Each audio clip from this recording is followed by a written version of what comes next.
Hello friends, welcome once again to Look and Live. You are now here with Pastor James Devalon, and this is another reaction video. Now I'm gonna share somewhat of my perspective on this one. I want to do something slightly different to address a number of issues in our world, and I think one of the men that I'm going to consider today is Theodore Roosevelt. Now listen, this is the 26th president of the United States from the year of 1958 to 1999. So what we're going to do right now is go through a series of quotes and see what we can learn and react to and talk about as we get into this. Are you ready for this? Let me know if this is something you would like to see more happening on the channel. Something in relationship to that. You let me know. I will be more glad and willing to do that. Well, without further ado, let us now get into the heart of the message. Do what you can with what you have, where you are. That's correct. It is hard to fail, but it is worse never to have tried to succeed. Oh, that's powerful. That's powerful. Have you ever tried to do something in your life and you find yourself stepping backward? I'm actually going through that myself. There is a fear of trying, and oftentimes when we do try, the possibility of us being successful is highly likely to happen. But I think the worst thing is not to try at all. And I think this is very good, man. It tells you, hey, that degree you didn't finish, go finish that, right? That goal you had in mind, that business you were thinking about, maybe it's time for you to actually go ahead and do what it is you need to do. It is hard to fail, but it is worse never to have tried to succeed. Powerful. Believe you can, and you're halfway there. Oh, that's right. Nice. Nothing in this world is worth having or worth doing unless it means effort. That's right. Pain, difficulty. Wow, powerful. Nothing in this world is worth having or worth doing unless it means effort, pain, and difficulty. That's it. That's it. You know, some of the best things that you will ever enjoy in life are the things that were very hard to get and to maintain. And I think that is a blessing. That is a blessing. Yeah. I don't pity any man who does hard work worth doing. I admire him. I pity the creature who does not work.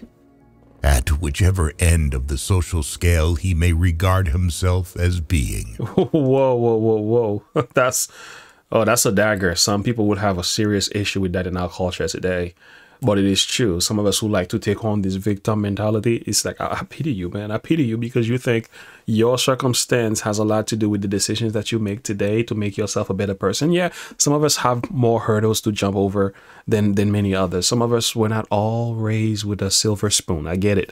But the thing is, in these United States, you have the same opportunity as anybody else, but you might have to put in more work than somebody else. I get it, and this doesn't necessarily mean you cannot succeed. So yeah, I don't pity any man who does hard work worth doing. I admire him. I pity the creature who does not work, at whichever end of the social scale he may regard himself as being. Powerful. Whenever you are asked if you can do a job, tell them, certainly I can. Then get busy and find out how to do it. Wow. Knowing what's right doesn't mean much unless you do what's right. Hey, practice what you preach, right? Practice, yeah. And that's the issue, even in Christianity and any other religion, right? We have people who say, I believe this, I believe that. It means absolutely nothing unless you put it to use. Even Jesus said it himself, you know, many shall come in my name saying, Lord, didn't we do this in your name, that in your name? And he said, I never knew you. You were working iniquity. So yeah, it doesn't necessarily matter. So it's by your fruit you shall be known. It's not by your profession. It's by your possession and your action. That's what really determines what kind of man you are. And the truth is, we have a lot of people who claim to believe things, but we have very few who are actually doing the very things which they claim to believe in. Powerful. So it's best you say less and do more. It's best you live more of a righteous life than to speak more about how righteous you are. Action speaks louder than words. You heard that, right? A man who has never gone to school may steal a freight car, but if he has a university education, he may steal the whole railroad. Oh boy, what a dagger. What a dagger. I need to eat on this one. That's gonna take me a couple of days to chew that up. That I'm not even gonna go into that. I mean, just let's leave that one alone. With self-discipline, almost anything is possible. So true. So true. Oh, I don't mean to pause this every minute, but I have to. It's just so on point. It's just so on point. Self-discipline is the key. You self-discipline yourself in your diet, in your timing, in your speech, in your work. Don't overdo nor underdo anything in life, and watch how successful you are. Just having that balance and knowing how to control that belly. You know, you gotta be careful that with the food we put inside of ours, that this belly of ours, right? It can create serious trouble and pain. So yeah, self-discipline is crucial. Even scripture tells us that, you know, if you are given to diet, a man that is given to appetite, it's best that you will put a fork in your throat. That is an extreme way to say it, but the whole idea is you gotta control yourself. You know, one of the fruit of the spirit is self-control in the book of Galatians chapter 5. So yeah, it's the most essential thing to live life and be successful, not just religiously, but you know, it's just socially, just living among your men. The average person, you gotta have self-control. Your emotions gotta be controlled. Your physic, your mind. It's not an easy thing. By the grace of God, it can be done. But without that, nothing else matters. So yeah, self-discipline. With self-discipline, almost anything is possible. Powerful. The boy who is going to make a great man must not make up his mind merely to overcome 1,000 obstacles, but to win in spite of 1,000 repulses and defeats. Oh, guys, please help me out with this one. To overcome 1,000 obstacles, but to win in spite of 1,000 repulses and defeat. Oh, so it's not necessarily what you overcome, it's how many times you end up falling and rising back up. I've heard a good story about, you know, Ford, who created the car. He failed so many times, and from his perspective, he kept on trying until he became successful. So it's not about how many times we fail, it's actually how many times we choose to rise again, I would say. But that's deep though. I gotta work with that. Big jobs usually go to the men who prove their ability to outgrow small ones. Big jobs usually go to the men who prove their ability to outgrow small one. So you want to get the promotion? Do the little things. Do the little things. And I've learned even in life, like the basic things in life matters. Simple things as cleaning the house. Simple things as taking care of your bedroom. Doing your homework. You know, the basic things, caring for those near. Before you conquer the world, conquer yourself. You know, and it's like the little things around you, learn to master those things and watch how God will bless you. I've also seen in scripture where Jesus says, he that is faithful in the least, I will make him ruler over much. I think that's in Matthew 24. So it's a biblical principle as well. Very powerful. There is only one quality worse than hardness of heart, and that is softness of head. All right, we're just gonna read past that one. We're gonna go. Let's just move on. Patriotism means to stand by the country. Yes. It does not mean to stand by the president. Powerful, especially today. Patriot of being attacked, especially since January 6th. You know, you heard that Donald Trump's account was reinstated, and in his account, the man was saying for us to be peaceful and not go against our law enforcers. So he was actually asking for the people to be at peace. Yeah, but we were told he was fanning the flame. Liar, liar, pants on fire.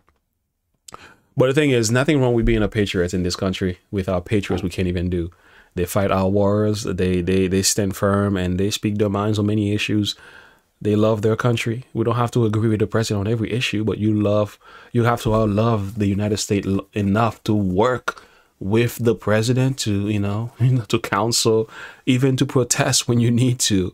You do this because of the love of your country, and not just for them, but the people that are in this country will benefit from your hard patriotic spirit. And I think it is something that is needed today more than ever, especially when they're being demonized on every circle.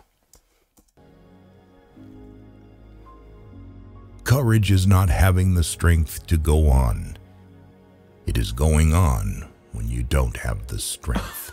Oh my Lord, this is crazy. So powerful, so powerful.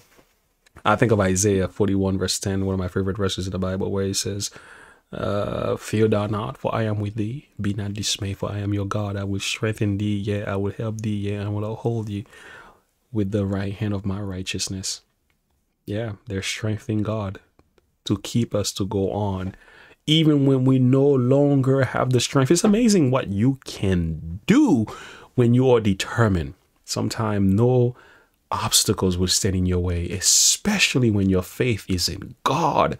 With God, nothing is impossible. And I will encourage you as you read some of this. I know I'm spiritualizing some of the quotes, and that's intentional, because I want you to take the intention from the humanistic aspect of doing things to a divine aspect of approaching matters, because Jesus said, without me, you can do nothing. So therefore, yeah, we have to use the skills and ability that's given us, but ultimately we must draw out from the source of his strength, because he's the one who can get us to anything. So if you feel weak, remember in God, you are strong. So abide in him, trust in him, believe in him, pray to him, and follow his word. He will get you through whatever.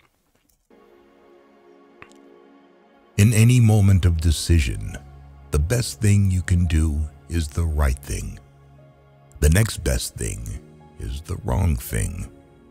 And the worst thing you can do is nothing. And that's something. I'm telling you. I think I've said this before in my channel. I don't have an issue with people who are standing for something, even if the thing is wrong. What I have an issue with are the people who are doing nothing. Those who are sitting on the sideline, the sideliners. They were sitting by and just watching. The fan base. Nothing wrong with making up your mind being on the sideline until you have further light to make a choice. I was on the sideline on many issues when it comes to politics, when it comes to religion. I was very much the guy who says, if it doesn't make sense, if I'm not sure, I will not. But there are certain matters in life that demands a response from a man. To sit back and watch the world burn. Some people just, I mean, even Christians sometimes. Shame on us, some of us. We don't speak about anything. You know what I'm saying? Like, there's issues going on in the world. We just stay quiet. And don't get me wrong. The first thing that a Christian man should do is pray and trust in God. That's the first step. But you can't stop there. You got to voice your opinion. You got to reach out. You got to visit the sick. You got to speak life to those who are in need. You have to be part of the discussion. You don't need to get into all the nitty-gritty of it. But to do nothing? To do absolutely nothing? Give me a break. Honesty first, then courage, then brains. And all three are indispensable. The only man who never makes mistakes is the man who never does anything. So that's the man who was never born, or the man who never does anything, which that man doesn't really exist. But and welcome. And the only man who never make a mistake, I will say Jesus. Well, I wouldn't say mistakes. I would say he never sinned. So Jesus probably made mistakes, right? Mistakes as far as saying somebody's name wrong. That's possible, right? We don't know. We have no record of that in the Bible, but that's my assumption. So please don't run with that. But the thing is, yeah, I mean, in life, you're going to make mistakes. That doesn't necessarily mean because you're making mistakes, doesn't mean you're a failure. It doesn't mean you can't succeed. It's just that we got to choose to rise above. I appreciate that. That was powerful. Happiness lies not in the mere possession of money. It lies in the joy of achievement, in the thrill of creative effort. The joy and moral stimulation of work must no longer be forgotten in the mad chase of evanescent profits. Some people need to hear that one, I'll tell you. Oh, that was great. This is the first time I've done one of those, and you let me know. Do you enjoy that? Does that speak? I'm just testing the water here, and I would like to hear your perspective and opinion on that. Would you like to see more of these videos? Give me a 1 if you would like to see more of these videos. Give me a 2. So I'm gonna vote in the comment and description. If I see more 1s, then I get 2s. That means I will do more of these reaction videos. And for those of you who give me 1, let me know which other videos such as that you would like me to do. These quotes are very powerful. And I think even in the scripture, we are told that we need to get wisdom, get understanding. Let me turn my Bible for you here. This is Proverbs 4:7 says, it tells us that wisdom is the principal thing. Therefore, get wisdom. And with all that getting, get understanding. So verse 5 says, get wisdom, get understanding, forget it not. Neither decline from the words of my mouth, forsake her not, for she shall preserve thee, love her, and she shall keep thee. Wisdom is the principal thing. Therefore, get wisdom. With all that getting, get understanding. So get wisdom. And I think these words coming from Theodore Roosevelt, the 26th president of our United States, this was a man of wisdom. This was a man of wisdom. We don't have to say he wasn't a perfect man. Never say he didn't make mistakes. The very course could be examined through his own life. But there was some serious wisdom there. And I think there's something to learn. So let me know, guys, what you think about this reaction video. Did you enjoy it? Please let me know, how does that speak to your life? What can you take from of these quotations? And which one of those quotations you would like to add on a little bit of that? Your common sense and understanding too. Because I didn't get everything. But the ones that I got, I try to elaborate on that in the best way that I could. Please let me know. So just bring some more light to this discussion. So would you like to see more? 1. You don't want to see any more of these? Press 2. So let's go forward. Until next time, and as always, remember to look unto Jesus, to live by faith. Have a good one. Bye.